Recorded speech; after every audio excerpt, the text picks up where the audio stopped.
ॐ अज्ञानतिमिरन्धस्य ज्ञानञ्जनाशलाकया चक्षुरुन्मिलितं येन तस्मै श्रीगुरुवे नमः। नमो ॐ विष्णुपदाय कृष्णपृष्ठाय भूतले श्रीमते भक्तिवेदान्त स्वामिनिति नामिने। नमस्ते सरस्वती देवी गौरवाणी प्रचारिणे निर्विशेषशून्यवादी पाश्चात्यदेशतारिणे। जय श्री कृष्ण चैतन्य प्रभु नित्यानंद श्री अद्वैत गदाधर श्रीवासादि गौर भक्तवृंद। हरे कृष्णा कृष्णा कृष्णा हरे हरे, हरे राम राम राम हरे हरे। हरे कृष्णा। तो हम लोग पढ़ रहे हैं रामायण, और पिछले सत्र में हम लोग क्या पढ़े हैं? अयोध्या के राजा जिसमें अनारण्य थे, उसमें रावण वहां पे पहुंच के अनारण्य के साथ युद्ध किया और उनके सारी सेनाओं को मार गिराया। अनारण्य वहाँ पे भी युद्ध में युद्ध के समय रथ से गिर गए और उनकी भी मृत्यु हो गई थी। तो वहाँ पे उपहास कर रहे थे रावण, इस अहंकार में आके, हाँ, कि हमें ब्रह्मा से वरदान मिला, मैं तो शक्तिशाली हूँ, मैं ही सब कुछ हूँ।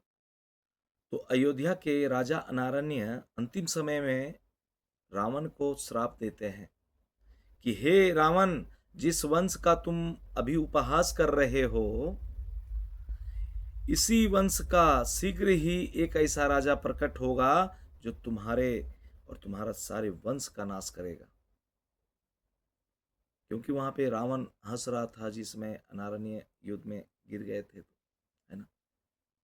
जैसे ही अनारण्य ने बोलना शुरू किया, आकाश में ढोल की गूंज सुनाई दी और दिव्य फूलों की वर्षा उन पर गिरने लगी। दिव्य वाणी सुनाई दी, ऐसा ही होगा करके आकाश से। अपना श्राप देते ही सम्राट जमीन पर गिर पड़े, उनका प्राण समाप्त हो गया। राक्षस की आंखों के सामने अनारण्य ने अपना शरीर त्याग दिया और आकाश की ओर उठ गए। उनका अलौकिक रूप अग्नि के समान चमक रहा था। तुरंत उनका शरीर वहां पे त्याग दिए और वो आकाश की ओर उठ के अपने फिर गोलोक वृंदावन चले गए। अब यहाँ पे रावण ने उपहास पूर्वक, देखिए वहां पे इतना, जब यहाँ पे राजा अनारण्य जब इनको श्राप देते हैं तो वहां पे रावण हंस रहे हैं, बोल रहे हैं ऐसा श्राप का कौन परवाह करता है, हाँ, मुझे कौन मार सकता है ना। ये सब तो मनोरंजन की बात है। इस तरह से रावण यहाँ पे उपहास कर रहा है। हाँ, ये सब पागलपन भरे शब्द है। हाँ, तुम्हारे शराब से मेरा कुछ नहीं होने जाने वाला है। इस प्रकार से वो अहंकार अहंकारी वाला भाषा उसके मुख से निकल रहा था। रावण फिर से पुष्पक रथ पर सवार हुआ जो आकाश में स्थित था। मानव नगर की तुच्छ संपत्ति लूटने में उसकी कोई रुचि नहीं थी। वहां पे अयोध्या में राजा नारायणी को हराने के बाद ऐसा उसको रुचि नहीं था कि हमको पूरा ये सब लूट लेना है, अयोध्या के जितने भी संपत्ति है। इसलिए वह वहां से निकलकर आकाश की ओर उड़ गया। शायद वहां कुछ देवता मौजूद थे जो उससे बेहतर मुकाबला कर सकते थे। हाँ, आकाश की तरफ रावण प्रमुख देवताओं के निवास वाले स्वर्गलोक में गया। सब जगह वो अपने जितने भी, मतलब होता है ना, अ, प्रचलित लोग उस समय जितने भी थे, सबके पास वो जा रहा था युद्ध करने के लिए, अपनी शक्ति को दिखाने के लिए। अब वहां स्वर्गलोक गया, परंतु देवता उसे युद्ध करने की अनिच्छा से शीघ्र ही भाग गए। देवताओं को तो पता था, उनको पता था उनके वरदान जो मिले हैं वो कितने प्रबल हैं। देवता लोग जैसे ही देखे कि रावण अ, हमारे यहाँ निवास कर रहा है, स्वर्ग लोक आ रहा है, सारे देवी देवता वहां से भाग गए। वे ब्रह्मा के अटूट वरदानों से अवगत अवगत थे। राक्षस से लड़ना व्यर्थ था। भयवश छिपकर देवताओं ने विष्णु से प्रार्थना की। हाँ, डरे हुए जो देवतागण हैं तुरंत विष्णु जी से प्रार्थना करने लगते हैं। रावण ने स्वर्ग में कुछ समय विश्राम करने का निश्चय किया, वहीं पे रुकने का निश्चय किया। वह देवताओं के राजा इंद्र के नगर अमरावती गया। जब वह स्वर्ग के नंदन उद्यानों में बैठा था, तभी उसकी दृष्टि रंभा नामक एक अप्सरा पर पड़ी।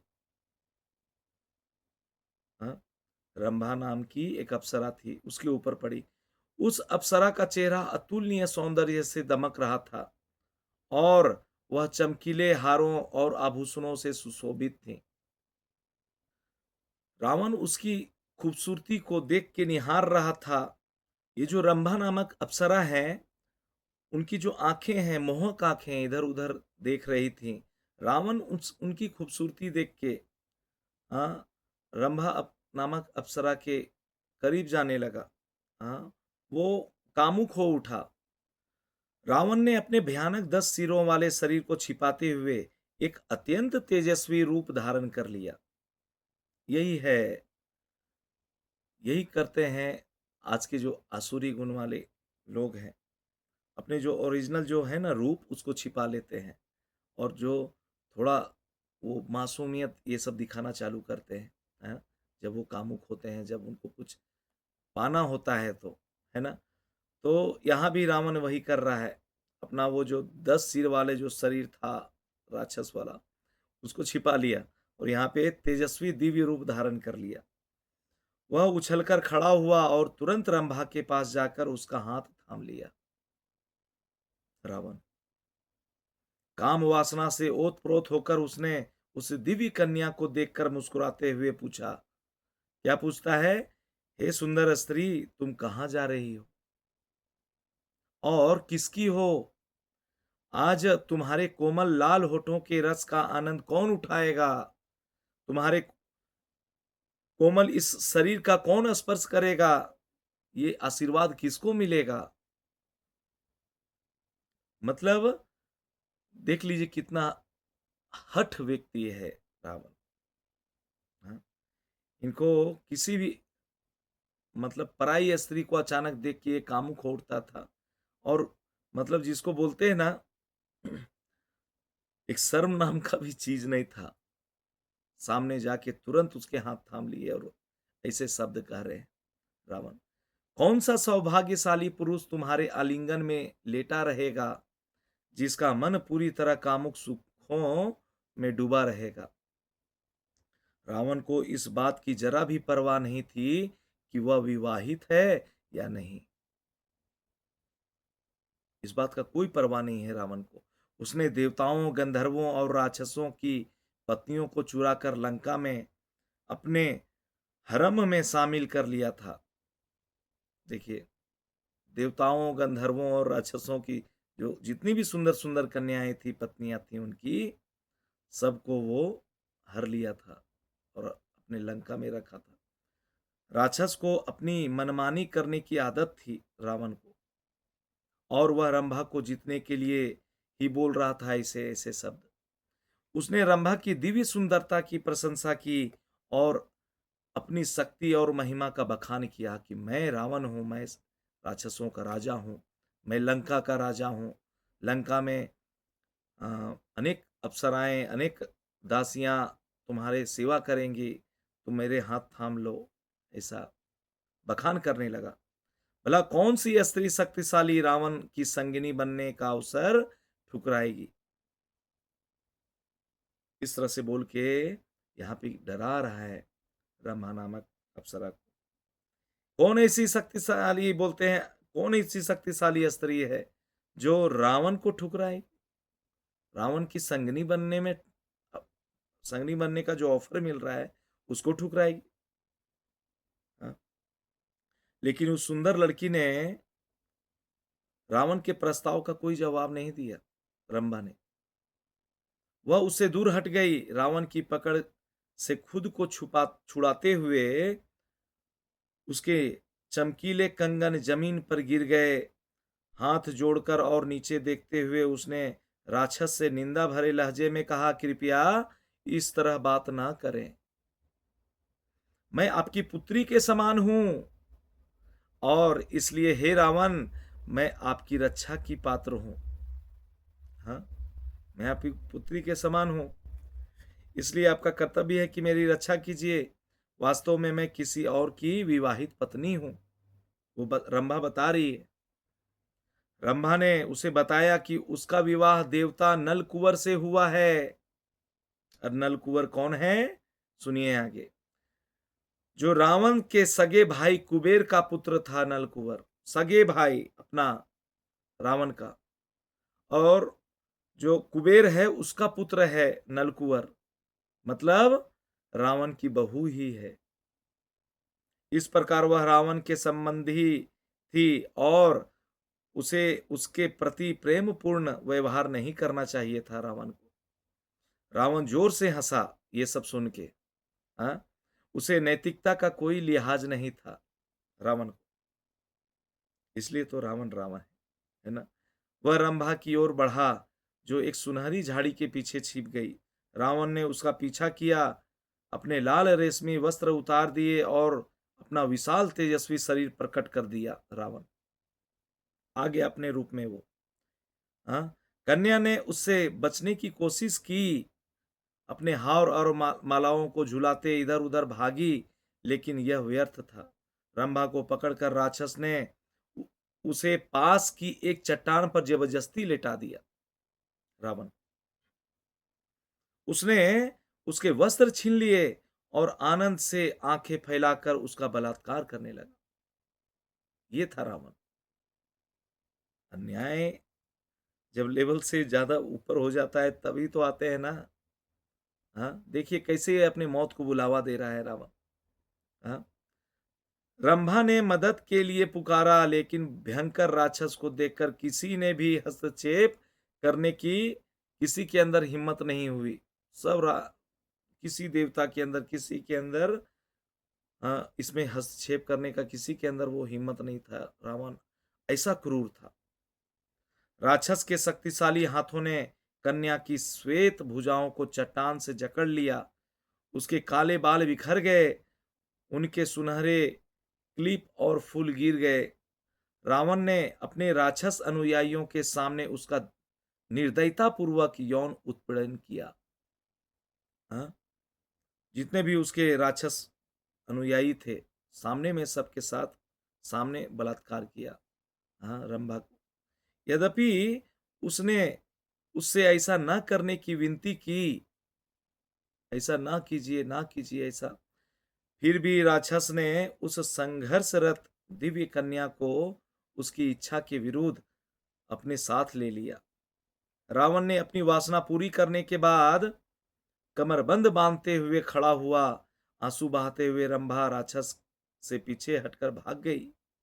उसने वस्त्र फटे हुए थे रंभा के और मालाएं कुचली गई थीं। वह अपने पति के सामने गई, नलकुंवर के सामने। उसे इस हालत में देखकर नलकुंवर क्रोधित हो उठा, लेकिन जब उसे पता चला कि ये जो कार्य है रावण का है, हाँ, ये बलात्कार रावण ने किया है, तो वो असहाय सा महसूस करने लगा। नलकुंवर एक पति होके भी, एक देवता थे वो, उसके बाद भी उनको एक होता है ना कि बहुत पावरफुल व्यक्ति के साथ गलत कर रहा है, उसमें व्यक्ति असहाय महसूस करता है। यहाँ पे उसी प्रकार से नलकुंवर अपनी पत्नी के साथ अन्याय हुआ है, बलात्कार हुआ है, उसके बाद भी नलकुंवर असहाय सा महसूस कर रहा है। राक्षस पहले ही नलकुंवर के शक्तिशाली पिता को हरा चुका था। हाँ, इसके पहले ही उसके जो पिता थे, उसको, कुबेर को, हाँ, उसको हरा चुका था, जिन्हें असंख्य यक्ष योद्धाओं का समर्थन प्राप्त था। उसके बाद भी रावण उसे हरा दिया था। रावण से युद्ध करने की कोई संभावना नहीं थी। नलकुंवर ने स्थिति का ध्यानपूर्वक विचार किया।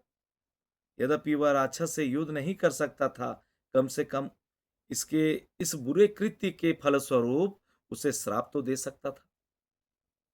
ऐसा नलकुंवर ने सोचा। देवताओं के इस शाप से विष्णु की अचूक शक्ति जागृत हुई। जब देवतागण ऐसे श्राप दिए तो रावण को दंडित करने का यही एकमात्र उपाय समझते हुए नलकुंवर ने पवित्र जल को स्पर्श किया और फिर अपना श्राप दिया। इस दुष्ट राक्षस ने एक अप्सरा का बलात्कार किया है। इस प्रकार से यहाँ पे श्राप दे रहे हैं नलकुंवर। यदि वह फिर भी किसी अन्य कन्या का बलात्कार करेगा तो वह तुरंत मारा जाएगा। ऐसा श्राप नलकुंवर देते हैं। आज के बाद किसी अप्सरा को वो बलात्कार करने का प्रयास भी करेगा तो उसकी मृत्यु हो जाएगी। ये श्राप मिला था उसे। रावण को जल्द ही उस श्राप के बारे में पता चला कि मुझे ऐसा श्राप दे दिया है नलकुंवर ने। उसने देवताओं और ऋषियों द्वारा दिए गए ऐसे श्रापों को कई बार सच होते देखा भी था। एक बार बोले जाने पर उन्हें वापस नहीं लिया जा सकता था ऐसे श्रापों को, है ना? यद्यपि वह इसे स्वीकार नहीं करना चाहता था रावण।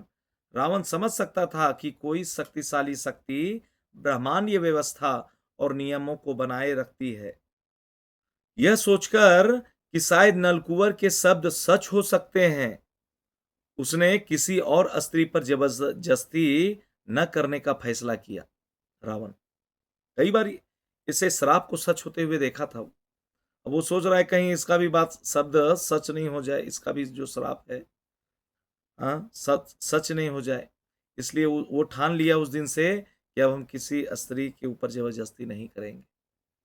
जोखिम न लेना ही बेहतर था रावण का।